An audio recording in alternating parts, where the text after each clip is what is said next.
To me, Schizo Rambling. Um, Today I will be talking about music. To give context, my data corrupted on Minecraft, so I literally lost all of that last world. I love it. But I'm gonna go through five. I'm gonna rate my five top albums from each music category of like my favorite, which is like four. I'm gonna start off though with metal because metal is like one of my honestly has to be my favorite in music. Either that or acid rock. So I'm gonna have to. Sorry, I gotta turn the song off. I'm gonna have to start off though with number five for metal is Kill 'Em All. It's a good album. Don't get me wrong. A lot of people like it. I get that, but it wasn't their greatest. Then for number four though, I'm gonna be honest. Well, let me go back to the Kill 'Em All thing real quick. Kill 'Em All was a good album. I just felt like there's so much more in there at could have been better. Like, so I used to play the bass guitar, so like, yes, I do have a heart for Cliff Burton. Like, he's one of my favorite bassists. Like, the one of the best parts of the album, in my opinion, is his bass solo, the pulling teeth bass solo. That thing is so hard to play. It's awesome, man. It's a great solo. But I don't feel like the Four Horsemen was a good song. Don't get me wrong, but I feel like it's how do I put it? I feel like it's Dick Road a little too much. Then like Whiplash, that's a good song, don't get me wrong, but it's not their best. Seek and Destroy is good, don't get me wrong, but I feel like it's repetitive. It's hard to put into words on like what they could have done better, but they could have just done something better. But it's hard to expect that from a band. That's their first album. At that time they just kicked out Dave Mustaine. It is a situation of most of the guitar licks and stuff was, or even riffs were Dave Mustaine's, but Kurt Hammond was playing them. And that's why I feel like, well, I'm not saying they should have kept Dave Mustaine, but I'm not saying they shouldn't have. Dave Mustaine's a hell of a guitar player, but I feel like they could have done way more with that whole album if they would have kept him for that one. But I'm gonna go into number four, which this is just more of a personal preference. It's not personally wrong with the album. Leprosy by Def. It's alright. That's why I'm putting it in number four. I don't have as much, like, I don't, I mind, I would, if I had the choice of Kill 'Em All or Leprosy, I'm gonna listen to Leprosy more. I'm gonna be honest. But through some of my other picks I'm gonna have, I'm sorry. I Leprosy's good, but it's not their best.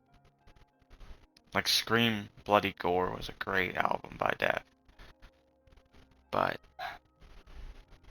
Leprosy wasn't their best in my opinion.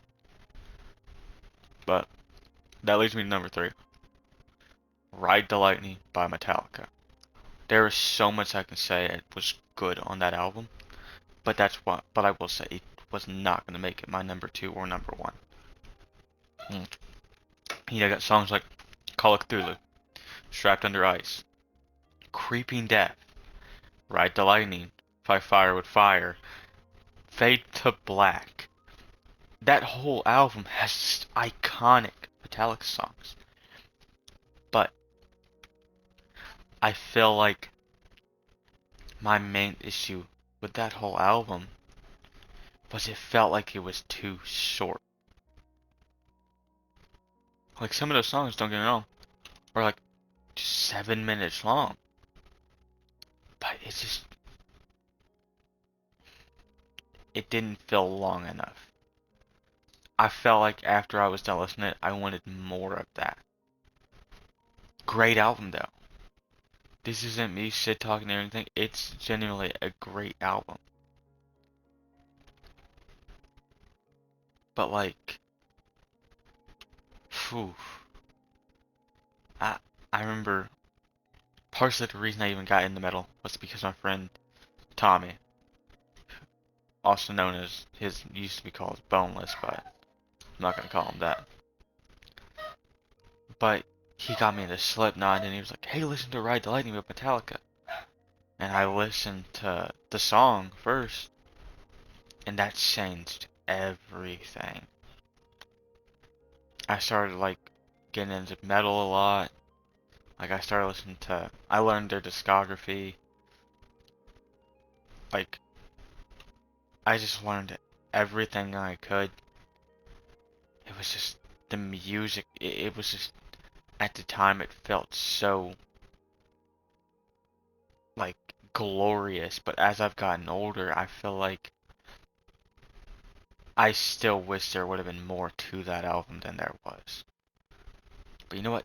That album was still great. But that's also why this is my top two. My top two though are my two that I believe are the best albums ever made. Ooh, I'm gonna have to start it off with Testament, Legends, or Legendary if I remember. I can't remember the exact name, but it's Testament's first album. Who? I mean, almost everything Testament made was just beautiful to me. That sounded really stupid how I said that, but leave me alone. It's just always beautiful, in my opinion. It was like the kind of metal at you wouldn't expect to hear from a band named Testament.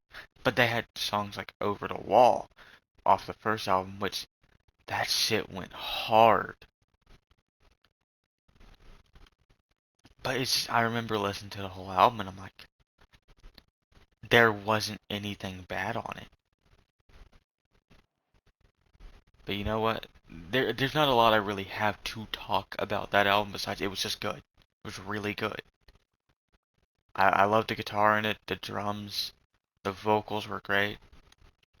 They did everything right. But I will say, at the same time, I feel like they could have I feel like if the one thing I would have changed was more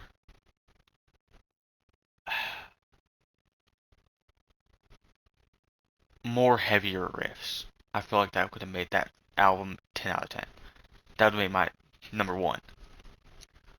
But I do have an honorable mention.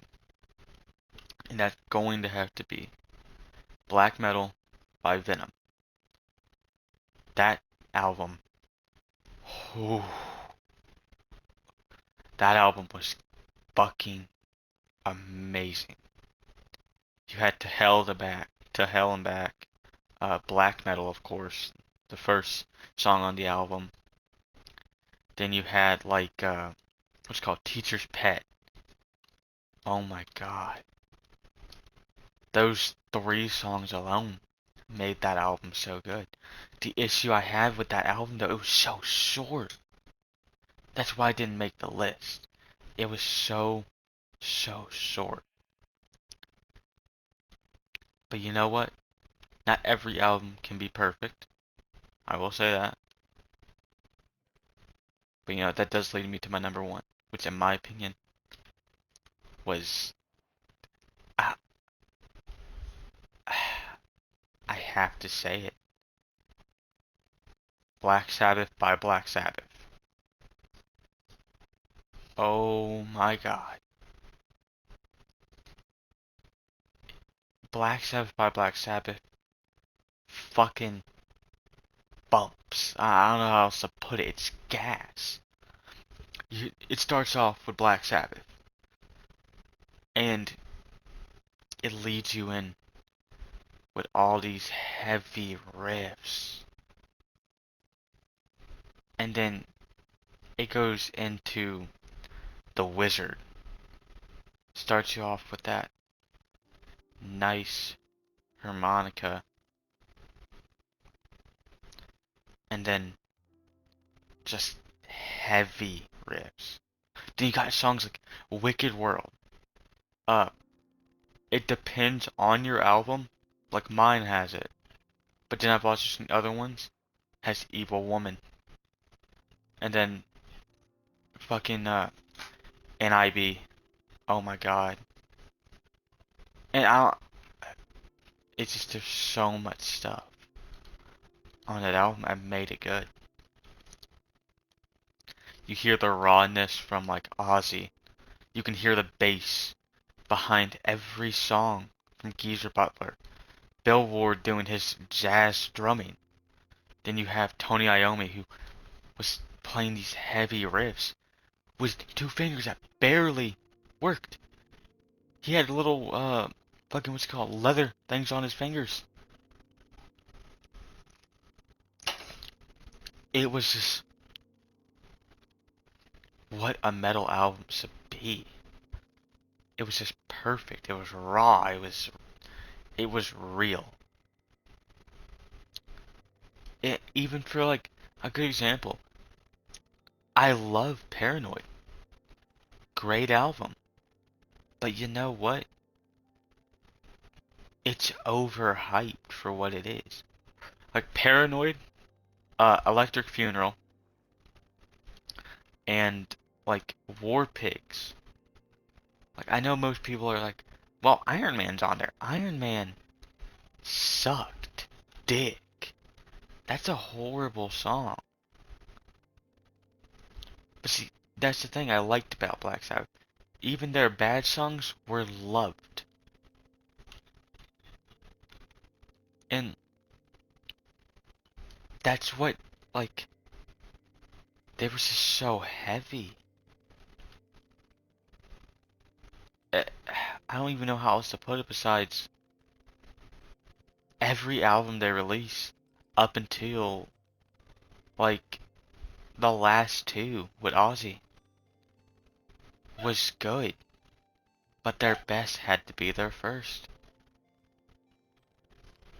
Like, if I had a pure tier list on Black Sabbath albums, it'd take hours for me to describe how much I love each album in their own way. And it's just, God, just thinking about that album. Just, it's like I can just hear the music. I don't care how cringy that sounds. I know every song off that album by heart. But I will say this. It, at the end of the day, did have flaws. Like mine's an original cut. So like, you hear a little bit of like little mistakes, stuff like that, not remastered, nothing. But that's fine. It was good enough to where that was fine. But you know what? That now leads me on to my second topic of, well, my second tier list of music is also, I don't, it's a mix up for this one. Because for classic, I'm not even a big Beatles fan like that. but Revolver was a great album. But I don't have enough classic rocks. I have more acid rocks I've listened to. I like classic rock. I like the Stones. I like that stuff. But I prefer acid rock.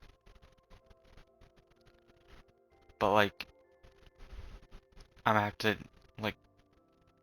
There's been a lot of acid rock albums, which I'm not gonna lie, were alright.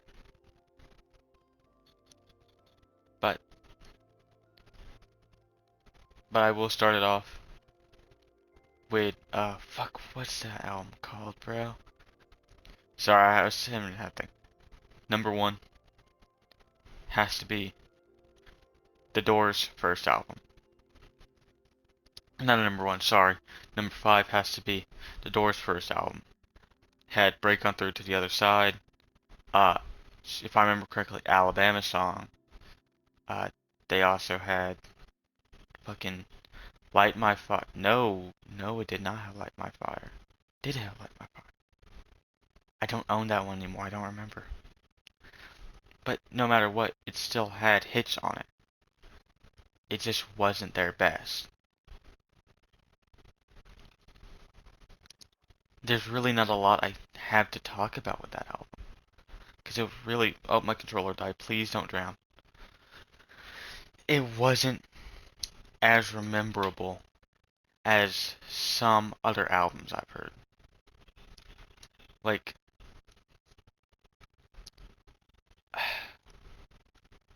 A good example is, I'm gonna have to say, for my classic rock stuff, not classic, my acid rock, like, fucking, what's it called? Oh my god, why can't I remember it?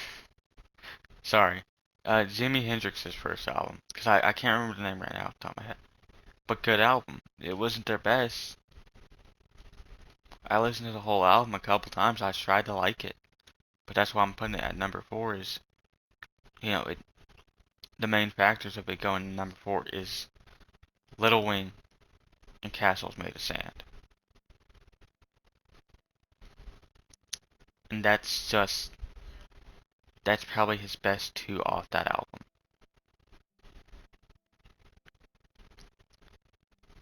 It it was good, not the best.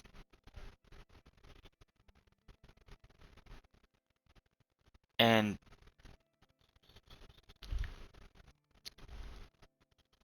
there, like, I know most people are gonna be like, well, you know, he had this song, and I'm sorry, I can't fuck with it.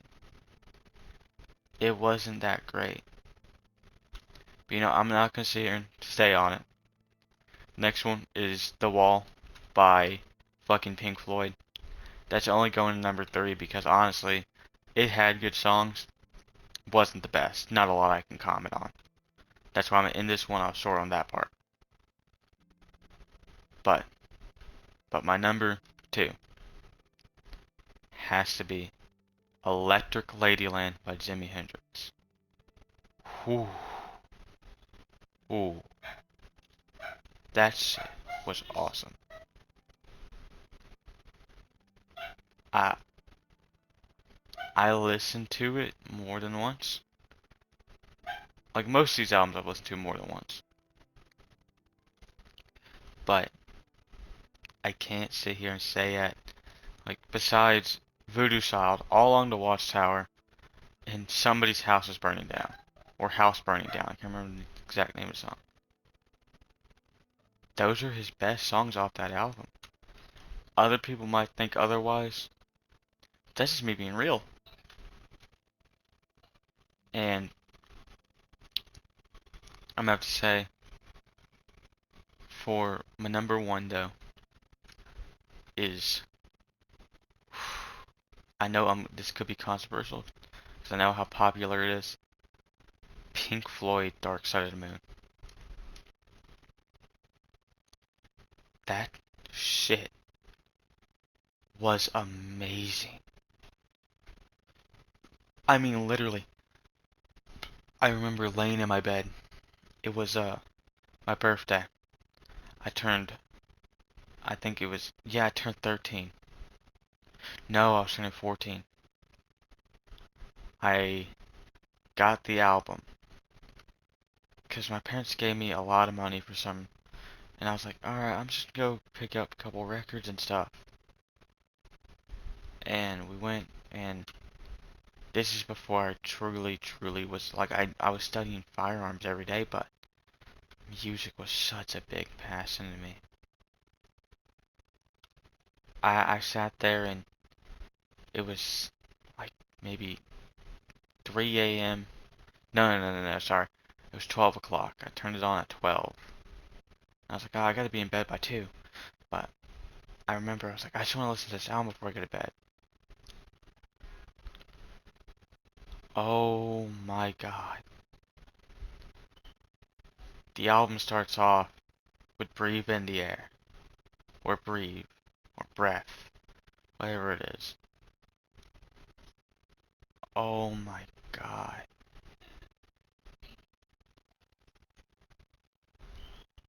It was just glorious.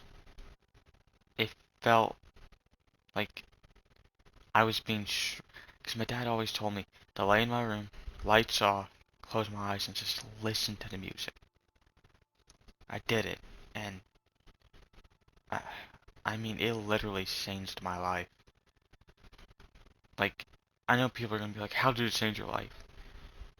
It changed how I listen to music and how I perceive music. I sit there and actually listen to what they're saying and not just to. I sit there and go in and think about what they're saying, what they're meaning. Money was a great song off that album. Time was fucking awesome. The Great Big Gig in the Sky, great song. There, that whole album though, 10 out of 10. When I bought it, I wasn't even a Pink Floyd fan. I was like, I hated Pink Floyd at the time. And when I bought it, I mean, I was like, I was going in with low hopes. Then I turned it on, and that changed everything. It felt like, it literally felt like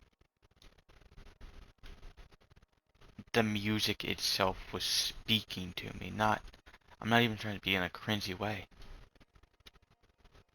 It just felt real.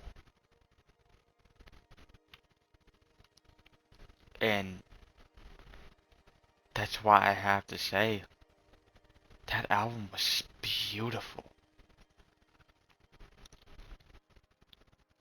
And stuff like that really was like the stepping stone of getting me into music. Like, I remember my grandfather had this CD record player. Like, it could play CDs and records. And I remember, like, what even really got me into music to start off was The Doors. Because my dad got me for Christmas The Doors top 20 songs. And that kind of started off the acid rock thing. And then just everything came together at that point. It felt like I could understand everything better when it came down to music after I heard The Dark Side of the Moon, though.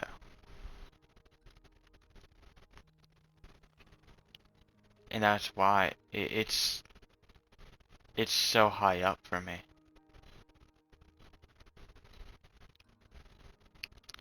But you know what? It's been 24 minutes. I took a little too long on that last part. I'm gonna end it off here. I'm gonna compile more of a list to talk about tomorrow. And I'll catch y'all later. I enjoyed schizo rambling about my music taste. And See ya.